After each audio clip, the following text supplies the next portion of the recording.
Hello everybody, this is ManuS and welcome back to another MTG Arena set review. So the spoiler for War of the Spark is finally complete.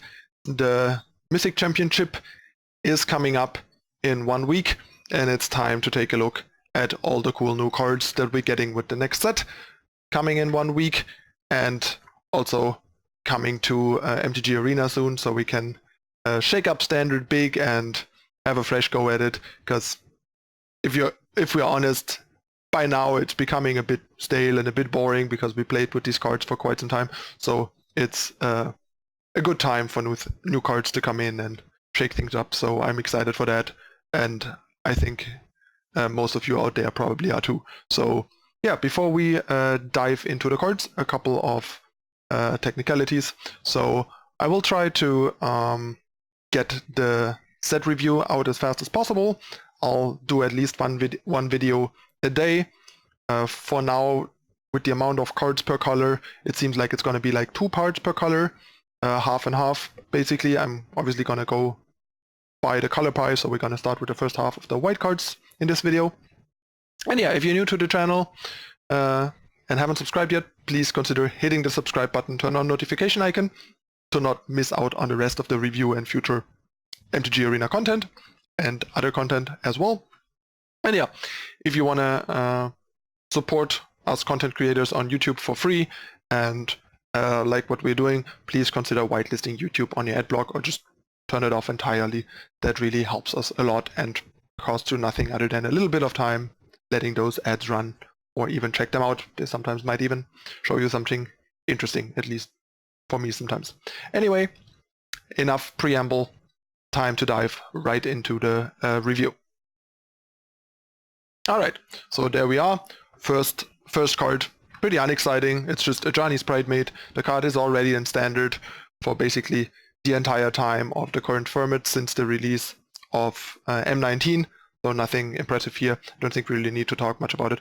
Card is potentially strong, has had some use in some White Weenie decks with Healer's Hawk and Leonin Vanguard and stuff like that, but yeah, these cards play right into Chain Whirler, so they're not particularly playable. In Limited, however, this is pretty powerful, and even in this set, it probably will be at least solid. Not quite sure yet. I haven't looked at the set as a whole to evaluate more specific things, like how much good life gain sources there are, but there are a couple that come to mind. For example, there's a common trick that gains you 2 life in the process that works well with Ajani's Pridemate and so on. And let's be real, like a 2-mana 2/2 with potential upside in Limited is always at least solid, and there are a couple of solid, like common and uncommon ways to make it grow. So at very least a very solid to good Limited card, if not more. Also, in case I wasn't clear, I'll discuss the cards for Standard and Limited, and to an extent for Modern if they stand out for Modern, but I'm not going to talk about cards that are not for Modern, that are not relevant to Modern. I just bring up cards that are particularly appealing for Modern, basically. Alright, next we have Battlefield Promotion. That's the trick I just talked about. It's a 2-mana instant. It puts a +1/+1 counter on target creature, so gives a permanent buff, which is nice. Also gives it first strike until end of turn, making it more likely to win combat without dying itself. And then you kind of gain 2 life in the process, which is not that great. Let's be honest, 2-cost tricks are a bit so-so, even in Limited, especially if they're not like give you a huge boost, like for example Titanic Rose and that sort of stuff. But the fact that it's permanent and has a couple of other utilities, like for example the life gain for Ajani's Pridemate and stuff, makes it pretty decent. So I would assume the card is at least fine as a filler, maybe a bit more than that, but nothing exciting at least. Next we have Bond of Discipline, another card that is Limited only. It's basically a worse version of Sleep. Sleep costs 4 and gives you like 2 free attacks. This costs 1 more, but a single color, so it's easier splashable, I guess. And gives you 1 free attack, but also a lot of health, so it puts you ahead in the race, but it's much harder to win a stalemate game with this card than with Sleep. So yeah, while Sleep is really powerful, this is more like a decent card. It seems like a solid top-end finisher for more aggressive white decks, so keep it in mind for that. But it's only fine and only in specific decks, I think. So yeah, nothing too powerful here. Then we have Bulwark Giant, the 6 mana 3/6, another limited only card. And when it enters the battlefield, you gain 5 life. So another decent life gain source for Pridemate, once again, for example. Depends a bit on how aggressive the format is. It could be that it's either so aggressive, which is not that likely, that a card like this is going to be too slow, even though it is technically good against aggressive decks, or it's not aggressive enough that you don't really want a 3/6 body for 6, and gaining 5 life is just not worth enough to make up for the mediocre body, or it kind of like falls into like a medium fast format, and then more defensive decks could benefit from this. But all in all, it seems like it's more in the filler range of cards at best, and might not even be playable or barely playable, depending on the like pacing of the format, which is something that is kind of hard to evaluate, I think, just from looking at the cards for now. Then we have Charmed Stray. Yeah, it's a 1 mana 1/1 lifelink, and they're better in multiples. When it enters the battlefield, you put a +1/+1 counter on each other creature you control named Charmed Stray. Problem is, you probably need a whole lot of these to be worth it, or ways to like buff the base body to take advantage of the lifelink and make it good enough. Both of these are not very likely, so I think the card is not gonna be good enough usually. I mean, even if you have like 3 or 4 of these in limited, more often than not you will draw like 1 or 2 and end up with a 1/1 lifelink and a 2/2 lifelink, and that's not good enough. Like the 1 mana 2/2 lifelink is fine effectively and solid even, but not great, and the 1 mana 1/1 lifelink is bad. So yeah, it's just not worth it. You probably need like 10 or whatever to go like turn 1 Charmed Stray, turn 2 double Charmed Stray, and then we are talking, and even then the 1 stray that is a 1/1 is kind of like putting you behind on card economy and stuff. So yeah, gimmicky and pretty unplayable, and even at limited. Next we have Defiant Strike. It's a pretty solid card. Might find a home in constructed, like it used to in the past, if there's a deck that just cares for like the cheap kind of proactive cantripping stuff. But it's not that likely. There's just not much that comes to mind for me right now in standard that would care about this card. The white decks are like critical mass white weenie decks that are not interested in any of this. There's no like white based deck that cares about spells and cantrips, so it's not likely relevant to constructed. But in limited, I think it's a pretty neat filler trick, since it's cheap, it cycles, and it can make creatures trade up by giving them +1/+0. So at least a very solid filler, a card that I usually won't be sad to have in my deck, but I'm also in most decks not eager to have in my deck either. Next we have Divine Arrow, another limited only card. It's a 2 mana, deal 4 damage to target attacking or blocking creature, basically Gideon's Reproach with a different name due to flavor. And yeah, pretty solid. Depends a bit on how good it is. Depends a bit on the units that mostly end up seeing play in limited and how well it stacks up against those. But overall, 4 damage for 2 mana, especially for say a bit less aggressive decks due to the attacking blocking clause, makes it still a very decent removal at the very least. Next we have Enforcer Griffin. 5 mana, 3/4 flying. In the past this would have been much better a couple years ago than it is now, but it's still a pretty solid card, and currently like flyers in limited often are like 3/3 or smaller, so 3/4 usually means that you kind of lock down the sky and manage to block most of the opposing flyers, so it makes for a pretty good defensive flyer, flying creature basically. And overall, I mean, a 3 attack flyer for 5 is still not terrible, but it seems more like a solid common to me, not a good common. Next we have Finale of Glory. Cost 2 white and X. You create X 2/2 white soldier tokens with vigilance, and if X is 10 or more, you also create the same amount of 4/4 angels with flying and vigilance. So yeah, the card's really powerful, massive payoff for generating tons of mana. Not sure if there will be a way in Standard to take enough advantage of this, but even for like 4 or 5, this is pretty decent because 4 mana make 2/2 knights, 2/2 soldiers. It's solid, but it's not great. Like there's cards in Standard that do that are obviously underwhelming and constructed. The fact that this, if you play it past turn 4, gets you extra tokens, like for example for 5, making 3 2/2 vigilant soldiers, is a pretty solid deal. Might make it appealing and constructed in some shape or form. The fact that it makes soldiers, not knights, definitely is a bit of a dampener, because if it was knights, it would pair pretty nicely with History of Benalia. And to be fair, the 4 mana cards that make 2/2 vigilance, the spell and the creature from Dominaria and M19, both make knights, making them a lot better with history, and they still weren't good enough to see play and constructed. So yeah, probably not something you'd want into like in White Weenie or something, but who knows, maybe there's like a mid-rangey rampy deck that wants this.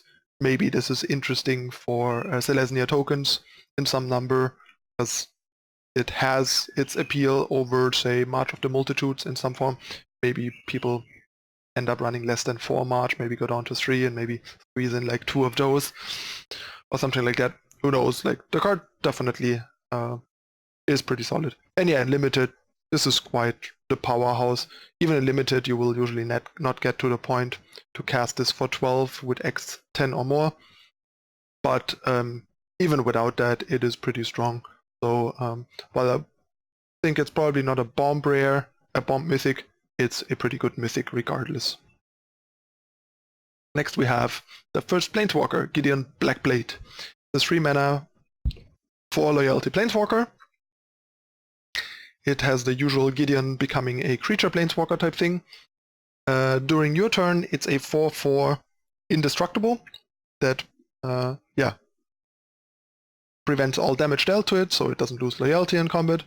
And yeah, for +1, you can give 1 creature you control Vigilance, Lifelink, or Indestructible until end of turn. So basically you can give like Gideon Lifelink, giving it Vigilance or Indestructible doesn't really matter because it can't block anyway and it already has Indestructible.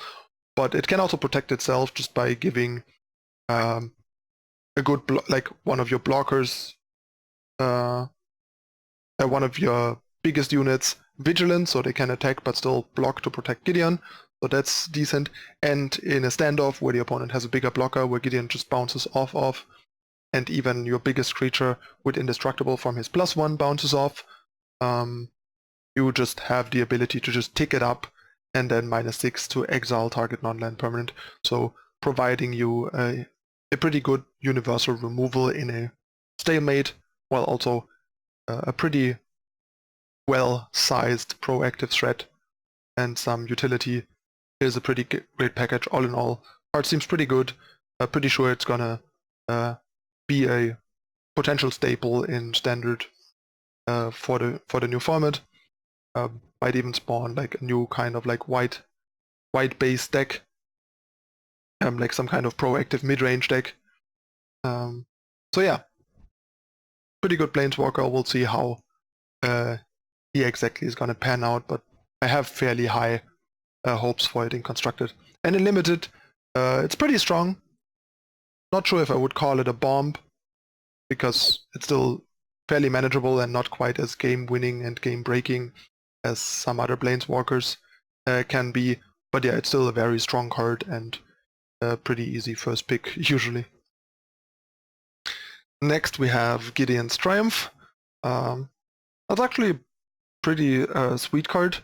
First of all, for 2 mana, we basically get an edict that forces the opponent to sacrifice an attacking or blocking creature, which kind of makes it better than the usual edict, because especially on defense, you can use this to, if the opponent sometimes only has like one evasive attacker or one big attacker that can attack and the rest can't, it gives you a much higher chance to force the opponent to sacrifice the like a good or even their best creature, while with another edict you can't.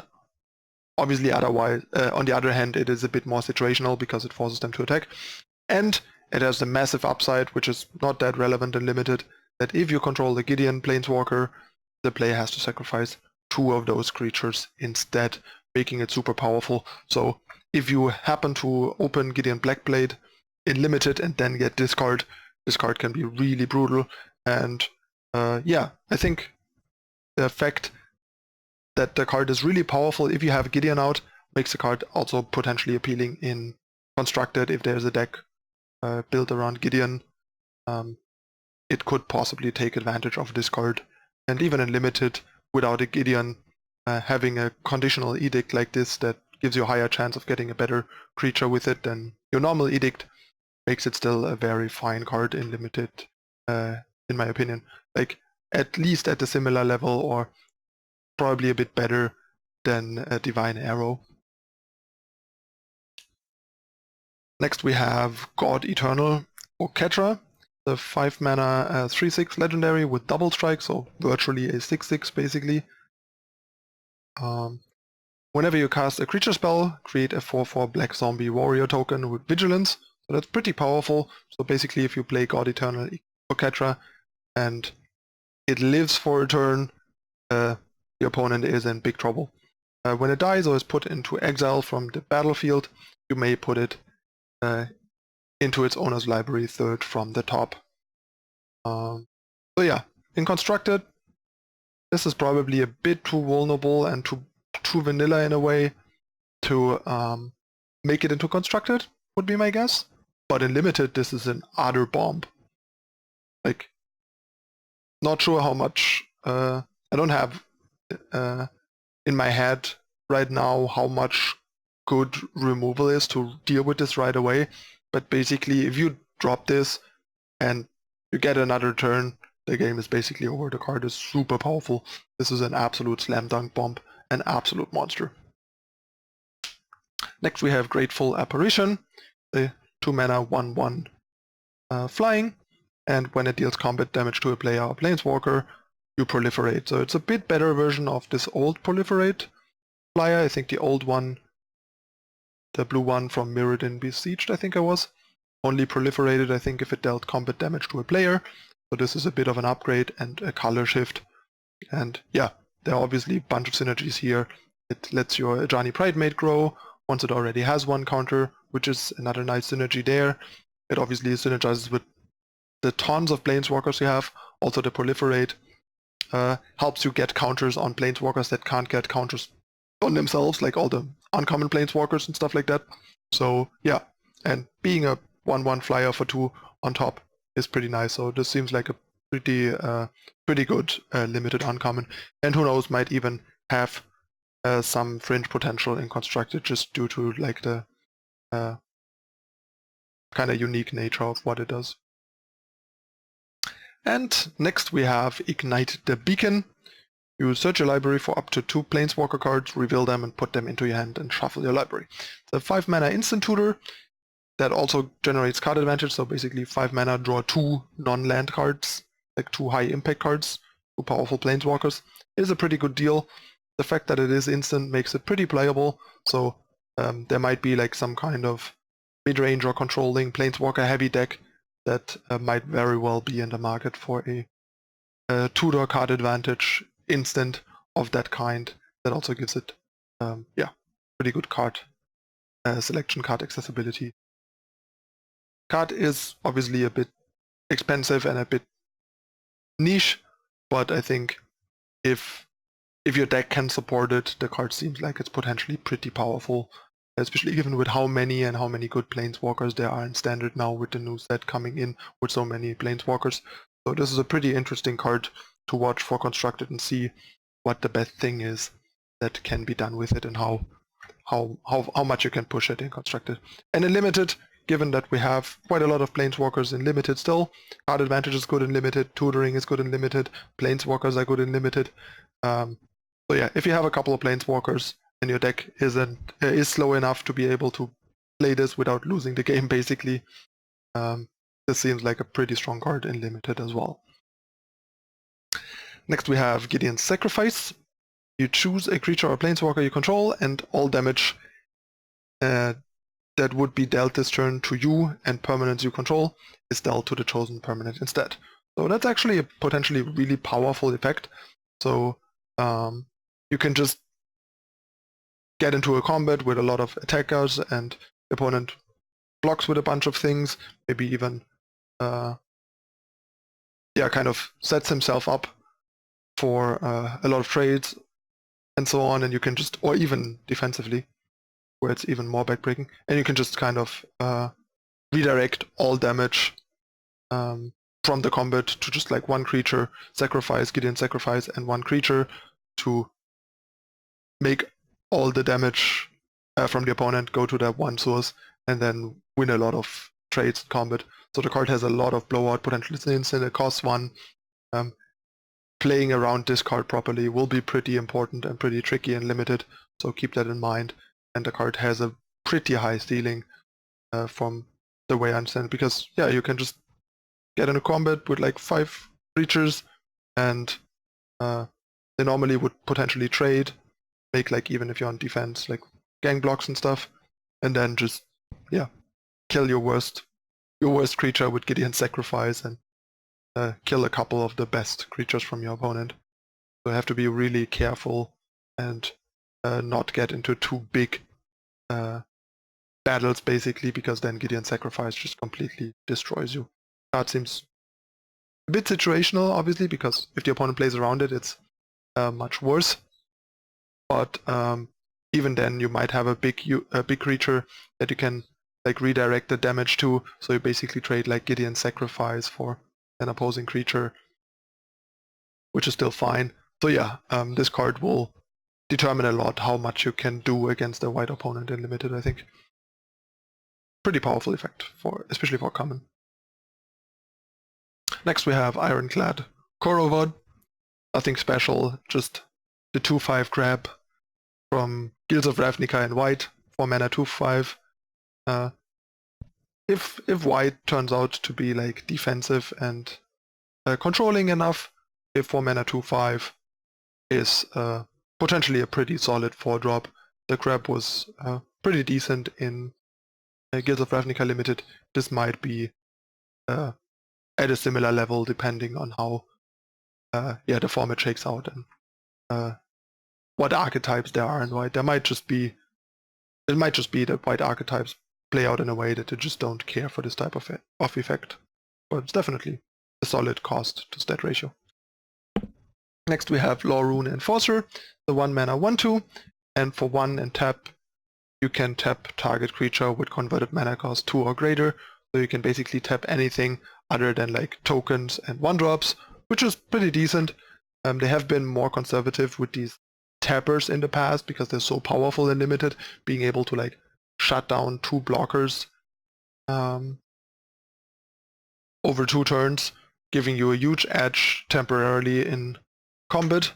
And yeah, this only costing colorless to activate, having 1 more toughness than some of these tappers had, and costing 1 with this fairly manageable limitation. Sure, there might be like bigger tokens where it could be a real downside, but like not being able to tap 1-drops, for example, is pretty negligible. It only matters against like better tokens, basically.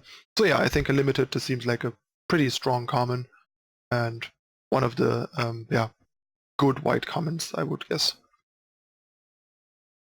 And last but not least, for the first half of the white cards, we have Loxodon Sergeant, the 4 mana 3/3 Vigilance, and when it enters the battlefield, creatures you control gain Vigilance until end of turn. Seems pretty underwhelming, honestly.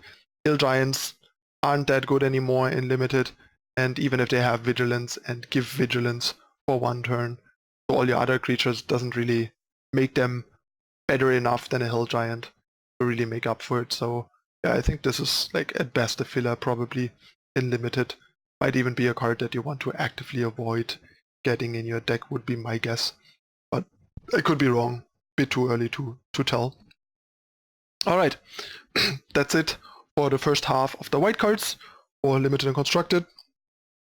Not really any modern relevant cards here so far, I would say, other than maybe Gideon Blackblade. He could have some modern implications, but it's not very likely. Modern is just pretty unfair and fast these days, and 3 mana 4/4 indestructible planeswalker units that might be a removal in 3 or 4 turns don't seem that appealing for modern these days. So yeah. Alright. Hope you guys enjoyed the first part of the War of the Spark review. Let me know in the comments what you think. Let me know if you have any feedback or requests or suggestions for what to add or to change or improve with the series. And hope to see you guys for the next part with the second half of the white cards. If you enjoyed it, hit the like button, subscribe to the channel, turn on notification icon to not miss out on the rest of the series. Thanks for watching, everyone. I'm your host ManuS. I see you next time. Bye.